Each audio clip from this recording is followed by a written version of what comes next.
একসময় ভাবা হয়েছিল ক্ষমতায় ফেরা বিএনপির জন্য শুধু নির্বাচনের আনুষ্ঠানিকতাটাই বাকি, কিন্তু এখন হিসেব উল্টে যাচ্ছে।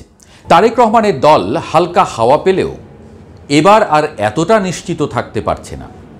বিএনপির স্থায়ী কমিটির সদস্য মির্জা আব্বাস বলেছেন, ইলেকশনে বিএনপি হেরে গেছে এটা আপনারা বলতে পারেন, আমি বলতে পারি না।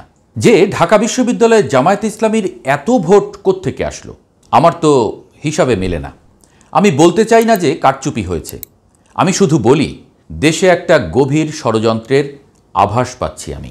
কারণ আমরা যখন বিভিন্ন দল একসাথে বসি তখন ইসলামী নেতারা বারবার বলেন, ভাই খেয়াল রাখেন আওয়ামী লীগ যাতে আর ক্ষমতায় আসতে না পারে, আওয়ামী লীগ আসলে সবাইকে কচু কাটা করবে।